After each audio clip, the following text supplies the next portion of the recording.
Welcome back. You're watching Storyboard. On our show, we are running a special series called Lockdown Leadership, in which we are speaking to some of the leaders from our very own media and advertising industry and understanding how are they leading their organizations from the front. And today we have on our show Dan's Anand Bhadkamkar. Anand, welcome to Storyboard. Thanks, Shivani. Anand, we are pretty much settled into this lockdown, getting used to this way of life. What has been the journey for you and for your organization over the past few weeks? Um, as you know, the work from home or sort of this lockdown was something which was not planned for, completely unanticipated. So when the government announced around 24th of March, we had started our work from home almost a week before that because we had seen that or we had this experience in our other markets being part of the MNC network. China or our other APAC countries already had started and were facing this challenge on COVID. So we had started planning for that right in the beginning. We had our plans worked out. There was a template which we had set up. We had created a MIT, Market Incidents Team, which was planning for these eventualities. And most importantly, our IT structure or our IT team was completely geared for that. So we had started moving the machines, the desktops or the hardware back to employees' homes almost a week in advance. And in a way, we were quite geared, I would like to say, when the entire thing started and when the lockdown was announced.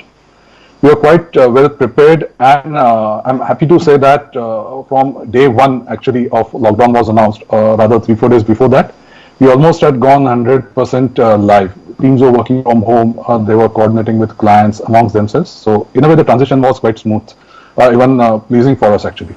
Anand, tell us how have your clients reacted? Because currently we are clearly into two sets: the essentials, which comprises of FMCG players, food, personal hygiene, healthcare. Of course, they are in circulation, pretty much consumed by the consumers.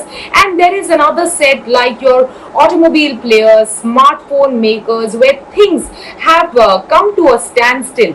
What is the advice that you guys are giving to both these set of clients? Our communication or our sort of advice and our strategy with the clients always has been for responsible communication in these days. The clients who are active in the market or where the products are in demand, the transactions are still happening.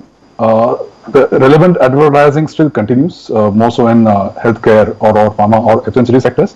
But again, it's more responsible and measured advertising. It's not going all out in that sense as would have been in a normal scenario. I mean, just for an example, the TV viewership has gone up more than 40%, even same in a news genre, right? Or even on digital.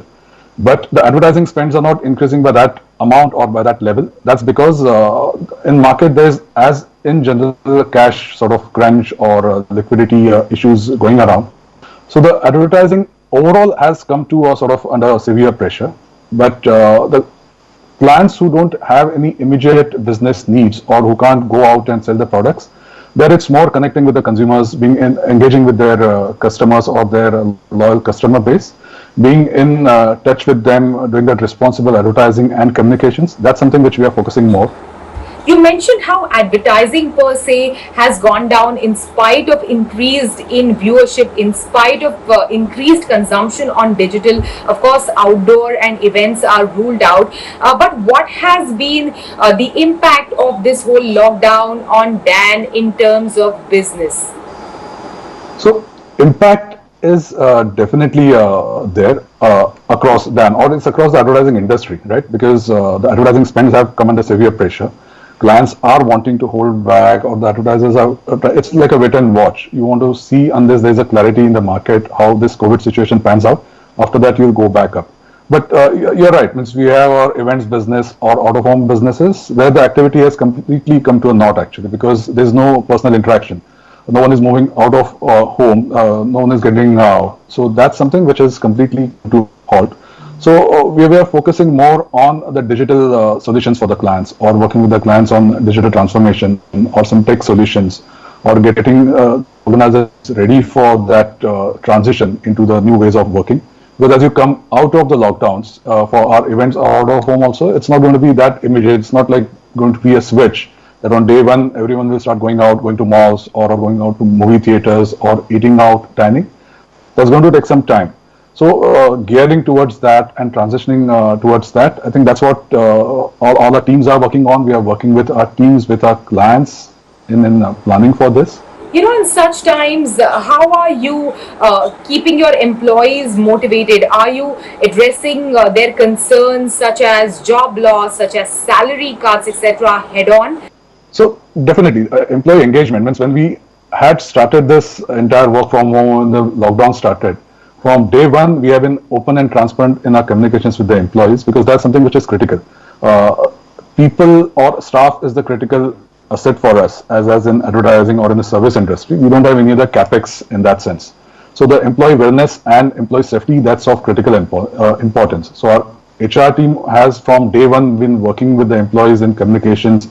We have weekly and fortnightly meetings within the brands and across the brand leaders, and then we communicate the current sort of developments within DAN, within the advertising industry in the market or in a global organization, and then how the things are progressing. I think that's something which we keep on discussing.